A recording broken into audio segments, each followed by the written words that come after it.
Olá, ouvinte e espectador do programa Gente que Fala, boa tarde, seja bem-vindo. 12:01, eu sou o Mauro Friesman, nós estamos no ar na Rádio Trianon AM 740 de São Paulo e Rádio Universal AM 810 de Santos. Hoje é quinta-feira, mais uma edição do Gente do MPD que Fala. É uma parceria nossa com o movimento do Ministério Público Democrático e o apoio da CBDL, a Câmara Brasileira de Diagnóstico Laboratorial.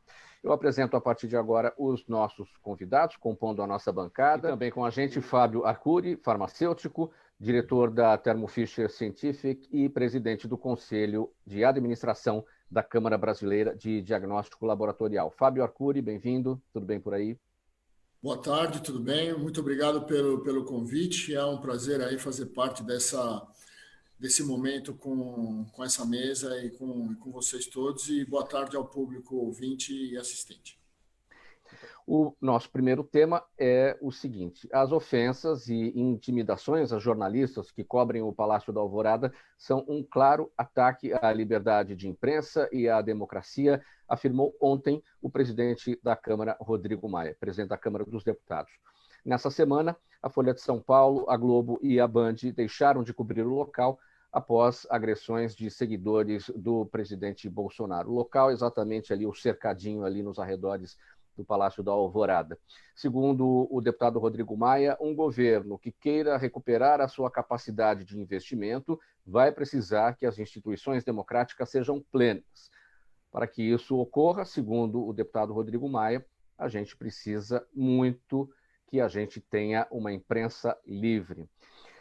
Fábio Arcuri, sua avaliação sobre essa questão, e não é só questão, não é só o aspecto de Globo, Estado, Globo, Folha e Band não estarem mais lá na cobertura por decisões dessas empresas, desses grupos, mas o fato de outras empresas continuarem fazendo a cobertura, até que um contraponto, né?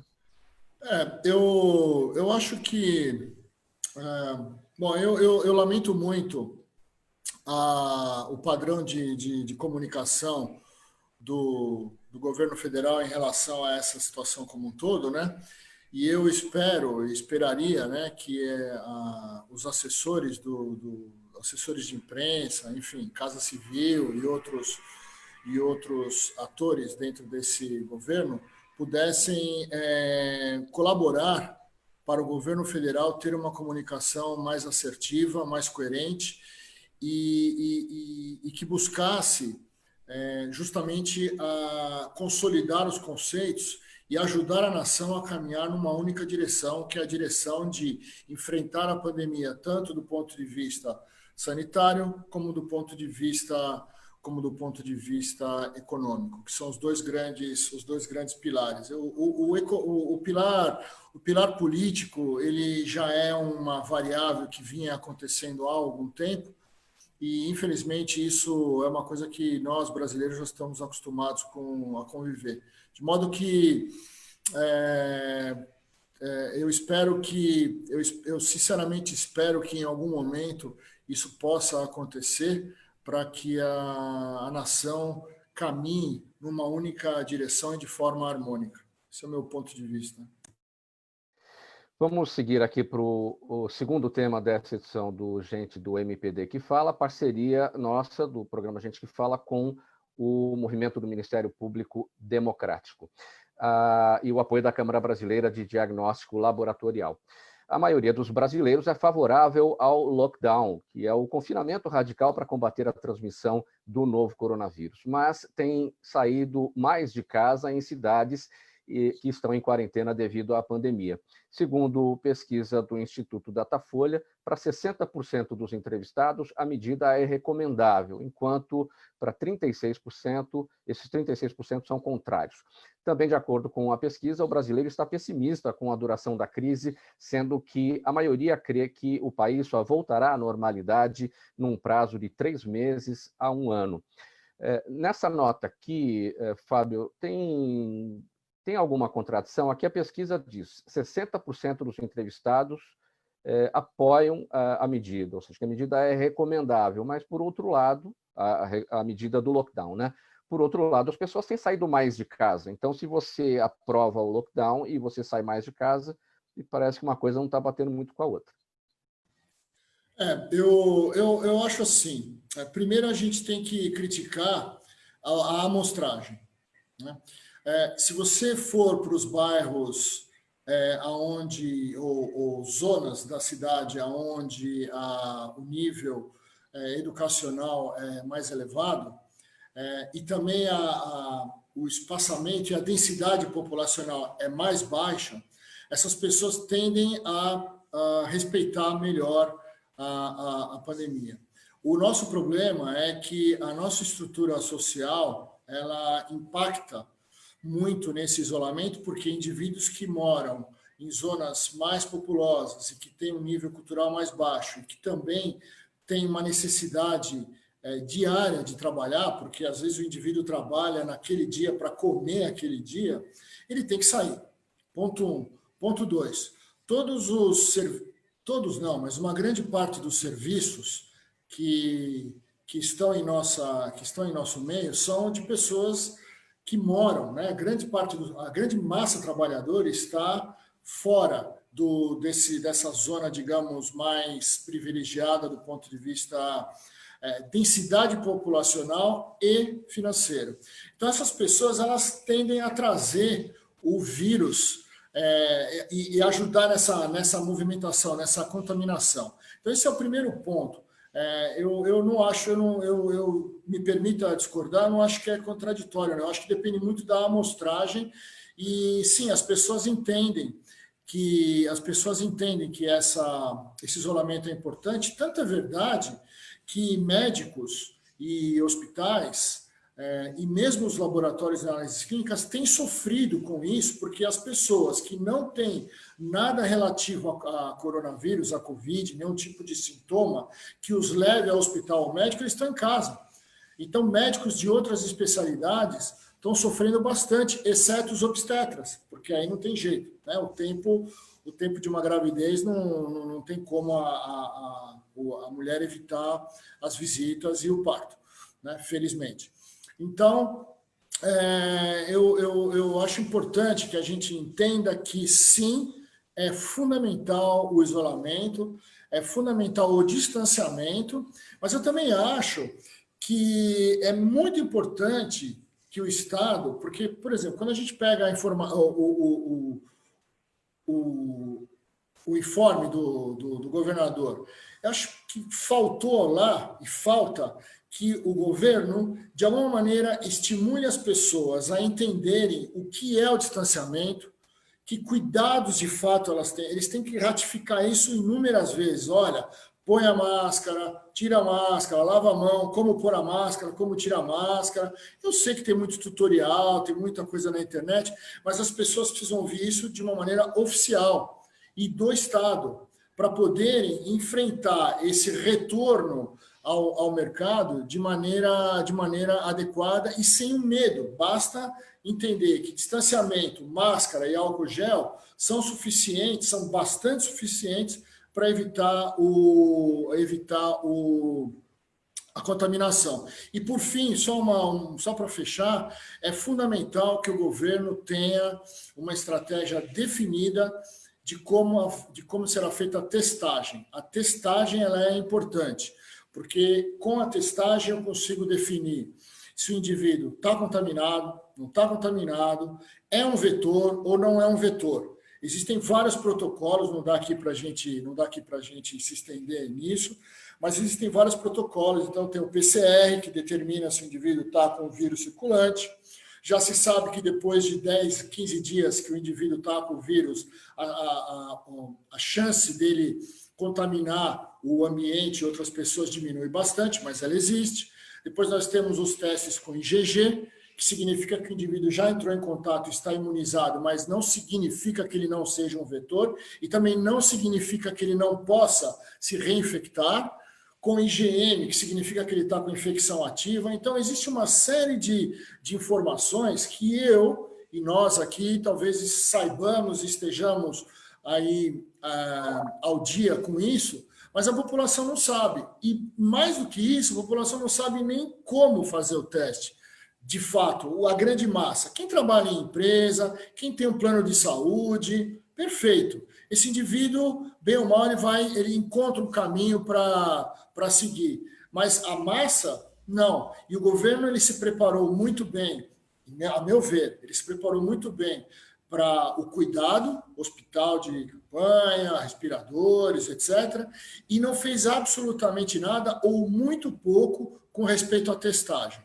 Então, a gente está muito, muito, muito atrasado com respeito à testagem nesse país, e isso faz com que a gente tenha, sim, um atraso no retorno das atividades econômicas.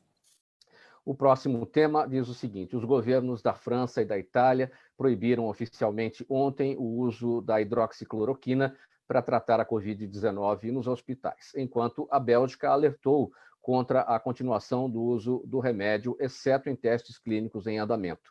A decisão foi tomada após um amplo estudo da retomada ou da renomada revista médica The Lancet destacar que o medicamento é ineficaz no tratamento da Covid-19, além de aumentar o risco de morte e de desenvolvimento de arritmia cardíaca.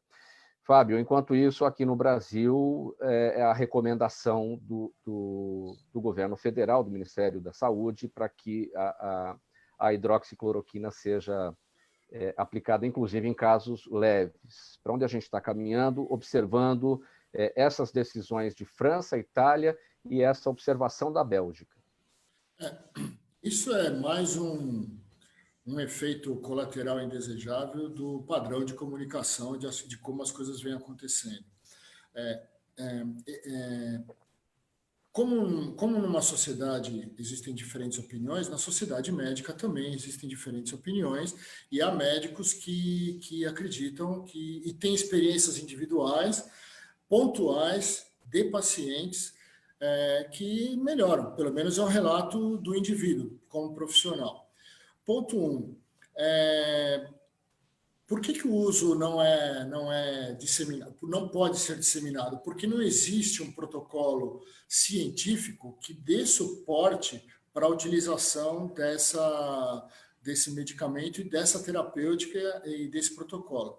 Isso porque é preciso determinar quais são os casos em que, eventualmente, esse medicamento teria algum efeito benéfico maior que o efeito possível colateral, por exemplo, cardíaco. Né?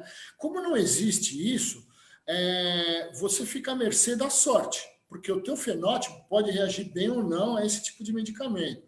Além do que, as condições descritas do paciente que foi submetido a essa terapêutica também não estão claras, de modo que continuamos à mercê da sorte do médico tentar fazer. Obviamente que o médico está tentando fazer o seu melhor. Isso aí não há sombra de dúvidas. Agora, uma coisa é o terreno médico, uma coisa é a questão técnica. E aí, de novo, os colegas, né, todos já, essa honrosa mesa aqui toda já comentou, quer dizer, eu vou me permitir colocar a palavra lamentável, o padrão de comunicação que o governo federal tem em todos os setores, inclusive no setor que ele menos desconhece. Quer dizer, o indivíduo não tem a menor condição de falar do ponto de vista médico, porque ele não é médico, né?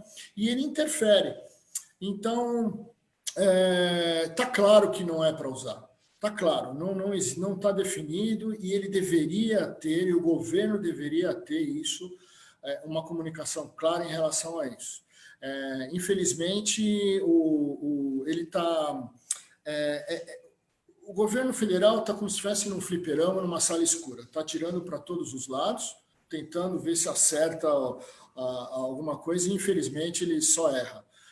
E esse é mais um lamentável equívoco levado pelo padrão de comunicação que o governo federal tem. Então, a nossa percepção, inclusive, não a minha, porque não sou médico, mas conversando com diferentes médicos ligados à academia, é absolutamente descartável o uso, porque o risco é muito alto também. Né? A eficácia é questionável e o risco é alto. Então, é isso. Perguntas da nossa audiência. Carla está no bairro da Pompeia, pergunta quais os reais riscos de uma flexibilização da quarentena em um momento em que a contaminação da Covid-19 ainda está em crescimento. Os riscos são os mesmos de hoje, né? Se a gente congelar o dia de hoje, daqui uma semana a tendência da curva é piorar. Portanto, o risco é, no mínimo, igual, com tendência a aumentar. Porque a população não tem educação, e aí eu digo de uma maneira geral, obviamente, com relação aos cuidados e se preservar e preservar o próximo. A gente já tem um problema de civilidade em geral, então isso passa também por uma questão de civilidade, quer dizer, eu tenho que respeitar o próximo, ainda que eu não queira eventualmente usar a máscara, porque eu não tenho sintoma nem nada, eu preciso respeitar o próximo. Primeiro, a ausência de sintoma não significa que eu não possa ser um vetor de transmissão desse vírus. Então, os riscos são reais, eu volto a repetir, é importante a testagem. Acho fundamental todos nós aqui, quem está escutando, lembre-se de propagar essa mensagem. Testar, testar, testar, ela já foi dita por várias outras pessoas e eu as ratifico. E gostaria de deixar à disposição o site da CBDL, né, que é www.cbdl.org.br, para que as pessoas possam entrar, tirar suas dúvidas, conversar conosco. Né? Existe um outro site que é testecovid19.org. Né?